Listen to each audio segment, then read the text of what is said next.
देखिए, हम सारे लोग आज गणेशगढ़ में खड़े हैं और ये बालक दास जी का खेत है और ज़मीन के ऊपर खड़े हैं। ये राकर मिट्टी है। सॉइल जो है ना, सॉइल एग्रीकल्चर का आधार है। जब भी आप खेती की, कोई भी किसान किसी भी प्रॉब्लम को इंटरेक्ट कर रहा है आपसे कि साहब मेरे यहाँ ये प्रॉब्लम है, तो आपको डायग्नोस करना है। क्योंकि जैसे हम लोग डॉक्टर के पास जाते हैं और बीमार हो करके, तो डॉक्टर हमारा डायग्नोस करता है। डायग्नोस करने के बाद ही तभी वो दवा दे पाता है। अभी क्या एग्रीकल्चर के साथ क्या हमारे पास डायग्नोस सिस्टम नहीं है, हम डायग्नोस नहीं करते। मतलब हम लोग कृषि की जो प्रॉब्लम है किसान की, उसको डायग्नोस किए बिना उसको कुछ ना कुछ बता देते। जैसे मैंने बोला कि अगर किसी किसान ने कहा कि साहब हमारा धान की पैदावार बहुत कम है, तो हम उसको कह देते हैं कि आप, इसका मतलब है कि संतुलित उर्वरक नहीं डालते। तो वो बताएगा कि नहीं साहब, हम आपका जो आप लोग बताते वही डालते हैं। तो फिर हम कह देंगे, क्योंकि हमें जीतना है, हमें अच्छा क्या क्या डालते? बोले साहब इतना यूरिया, इतना डीएपी, इतना पोटास, और जिंक नहीं डालते। जिंक नहीं डालते बाबू जी। तो आजकल सॉइल में जिंक की कमी है, बस यही तो दिक्कत है, इसीलिए प्रोडक्शन कम है। अब अंधेले में लठ मारा हमने। अगर उससे पूछते हैं कि आपकी सॉइल कौन सी है, सैंडी है, लोम है, ब्लैक है, वाटर लेवल कितना है, बता रहा वाटर लेवल 180 फुट नीचे। अब आप डायग्नोस करिए, जहां पर 180 फुट नीचे वाटर लेवल होगा, वहां की सॉइल में ह्यूमस बनने की प्रक्रिया बहुत वीक है। क्योंकि ह्यूमस साल भर बनना चाहिए। कब तक ह्यूमस बनेगा? जब तक सॉइल की ऊपरी सरफेस पर 6 इंच तक वाटर कंटेंट 15% रहेगा। 15% तक अगर वाटर कंटेंट है तो ह्यूमस बनने की प्रक्रिया निरंतर रहेगी। यहाँ हो क्या रहा है, जब पानी लगाता है तो 8-10 दिन के लिए वाटर कंटेंट रहता है, देन फिर ड्राई हो जाता है, माइक्रोबियल एक्टिविटी फिर जो है डिफंक्ट हो जाती है, फिर पानी लगाता है, फिर स्टार्ट होता है, फिर अप्रैल मई जून के महीने में बिल्कुल वायरल हो जाता है। लेकिन अगर 30 फुट पर पानी है तो 30 फुट पर जहाँ भी पानी होगा वहाँ कैपिलरी सिस्टम से पानी ऊपर आएगा और ज़मीन की सरफेस पर भी 15% 12% मॉइस्चर रहेगा, तो ह्यूमस बनता रहेगा। तो हमने देखा, किसान ने बताया कि साहब वाटर लेवल हमारा बहुत नीचे है। तो एक प्रॉब्लम हमको समझ में आई कि पानी के नीचे होने की वजह से सॉइल में मॉइस्चर की कमी रहती है। जब सिंचाई करता होगा तभी मॉइस्चर बना पाता होगा, अदरवाइज। दूसरा, भैया मेड़ पर पेड़ हैं, प्लांटेशन नहीं बाबूजी, हमारे खेत में तो प्लांटेशन तो कोई पेड़ है ही नहीं, पूरा 5 एकड़ कच्चा है, पूरा खाली डला है। तो दूसरी प्रॉब्लम समझ में आ गई। अगर खेत की मेड़ पर ठीक से जामुन के, नीम के और महुए के पेड़ होते, कोई भी हरियाली वाले कैनोपी, मतलब पेड़ से कुछ हिस्सा ढका होता, तो वहाँ पर इस पेड़ के नीचे वाली एरिया में ह्यूमस बनने की प्रक्रिया बनी रहती। और जैसी सॉइल ठंडी होती, मतलब जून का महीना ख़त्म होता, जुलाई का महीना शुरू होता, पानी बरसता, तो ये माइक्रोब्स पानी में रन करके पूरे खेत में डिस्ट्रीब्यूट हो सकते थे। लेकिन चूंकि उसका पूरा खेत तंगा है, तो मई जून जुलाई के महीने में, मतलब गर्मी वाले महीने में, पूरे माइक्रोब्स डेड हो गए। क्यों? सॉइल का टेम्परेचर 60 रहा है 3 महीने।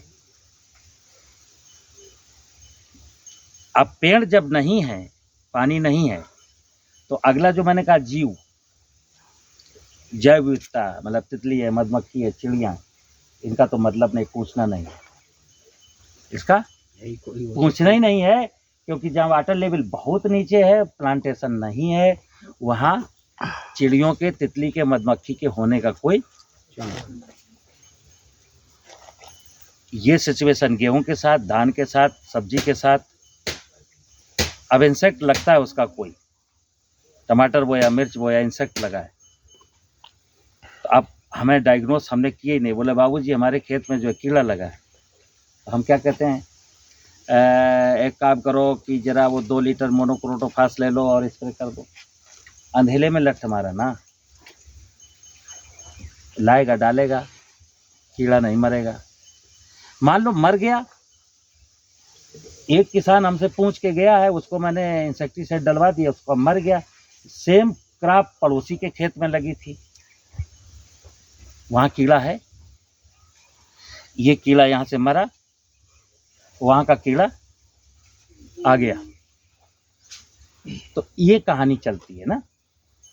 तो हमको किसान से जब भी हमें बात करनी हो तो हमें उसकी हिस्ट्री लेनी है, उसकी क्रॉपिंग पैटर्न में क्या है, वहाँ की सॉइल कैसी है, वहाँ का वाटर कैसा है, वहाँ की बायोडाइवर्सिटी कैसी है, क्योंकि स्थायी समाधान देना है। एक तो होता है टेम्परेरी कि चलो मैं चूँकि कृषि का विशेषज्ञ मानता हूँ अपने आप को, और अगर मैंने उसको ऐसी कोई चीज़ नहीं बताई कि फंजीसाइड, ये वाला फंजीसाइड डाल दो, ये वाला इंसेक्टिसाइड डाल दो, तो हमको लगता है कि यार ये सोचेगा कि इसको कुछ नहीं आता।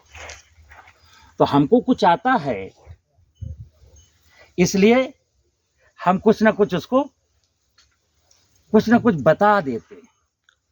लेकिन जब वो आपकी बताई हुई टेक्निक को फॉलो करता है तो उसको रिलीफ नहीं मिलती, या मिलती है तो सम टाइम के लिए मिलती है, तो फिर हमको अपनी नज़रों से उतार दे। नहीं उतारेगा भाई, आपने उसके 1200 रुपये बर्बाद कर दिए, कीड़ा मरा नहीं, 2000 रुपये बर्बाद कर दिए, उसकी बीमारी गई नहीं, आपने NPK ढेर सारा डलवा दिया और उपज उसकी बढ़ी नहीं, ठीक है ना।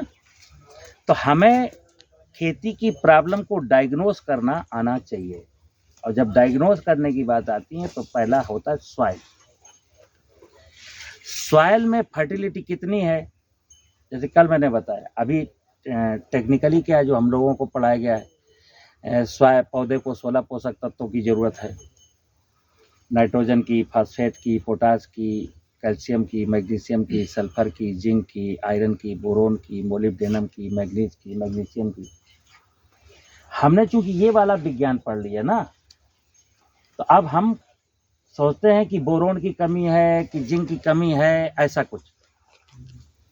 हम कहते हैं कि ये बोरोन हो, जिंक हो, कुछ भी हो, ये जो जमीन है ना, अगर हम इसमें गोबर की खाद डालते हैं, अगर हम इसमें फसल का रेजिड्यू डालते हैं, जो चीज़ मैंने ज़मीन से ली है वो ज़मीन को मैक्सिमम से मैक्सिमम रिटर्न करने की कोशिश करता हूँ। तो ऑर्गेनिक कार्बन बढ़ाना, ऑर्गेनिक मैटर से तो ऑर्गेनिक कार्बन निकलना है। और कल मैंने बोला था एक कुंटल ऑर्गेनिक मैटर अगर है, जैसे टटुआ या गोबर यहाँ पर इकट्ठा है ड्राई रूप में, अगर 1 कुंटल हम इस सॉइल में ऑर्गेनिक कार्बन, ऑर्गेनिक मैटर डालेंगे तो कार्बन कितना मिलेगा हमको, कल बताया था, भूल गए। हमने बताया था ड्राई मैटर में जो ऑर्गेनिक मैटर है उसके कंपोजिशन में क्या है, कार्बन है, हाइड्रोजन है, ऑक्सीजन है, और फिर नाइट्रोजन है, फास्फेट है, पोटास है, ट्रेस एलिमेंट हैं जो सॉइल से पौधे ने लिए थे, वही तो ड्राई मैटर में है सब कुछ। अब बर्न होने के बाद उससे हाइड्रोजन अलग हो जाना है, ऑक्सीजन अलग हो जाना है। तो 1 कुंटल में से 45, 46, 44 किलो कार्बन मिलेगा। एक चारकोल का टुकड़ा देखा है, आप अनुभव करना, अपने घर में गमला लगाना, एक गेंदे का, तुलसी का, गुलाब का एक गमला लगाना। अभी आप हर दूसरे दिन उसमें 1 गिलास पानी डालते हो फूल फुलाने के लिए। अब उसमें आप 100 ग्राम कार्बन रख दो, मिट्टी को हटाओ और 100 ग्राम कार्बन, लकड़ी के कोयले के 4-6 बड़े बड़े टुकड़े 50-50 ग्राम के, 25-25 ग्राम के जड़ के पास रख दो। अब उसमें आप कभी पानी मत देना, नेवर, कभी पानी मत देना। और गमला पौधा सूख जाए तो कहना। यहाँ क्या हो रहा है, कार्बन का नियम है, कार्बन अपने वजन से 3 गुना ज्यादा पानी एब्जॉर्ब करता है। पौधा जमीन से पानी एब्जॉर्ब करता है, पत्तियों के माध्यम से इवेपोरेट करता है। तो उस गमले में जो 20 किलो मिट्टी है वहां से पानी पौधा हर क्षण 2 ml 3 ml निकाल रहा है। जैसे ही उस सॉइल में पानी 8% रहेगा, 8% पानी अगर सॉइल में, तो कोई प्लांट मरता नहीं है। लेकिन हवा में, हमारे वायुमंडल में ह्यूमिडिटी कितनी रहती है? मिनिमम से मिनिमम होगी, तब भी गर्मियों में 12%, 11%, 13%, 14% रहेगी। ओस्मोसिस की क्रिया तो पढ़े हो आप। सॉइल में कार्बन है, वहाँ पर पानी 9% बचा, वहाँ के ऊपर, गमले के ऊपर की जो एयर है वहाँ पानी 13% है।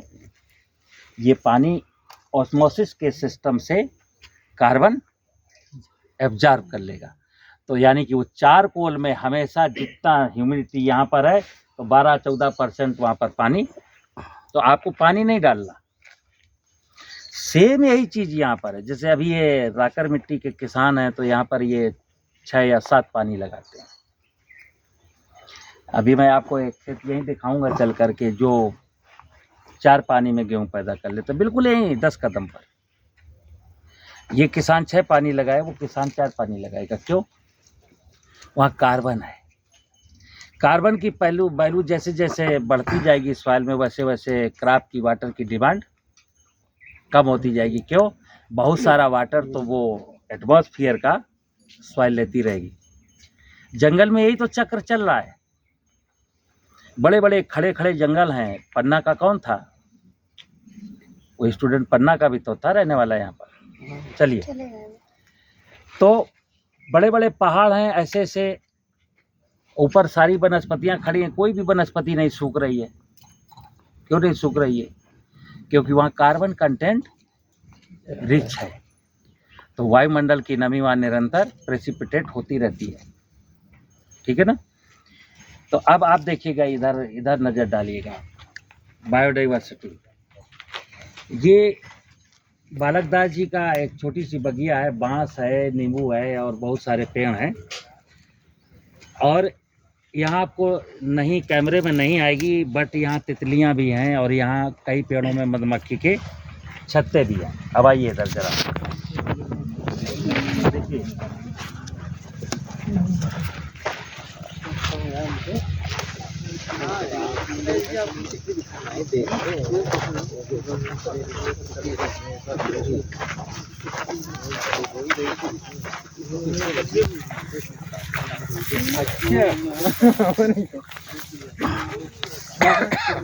अरे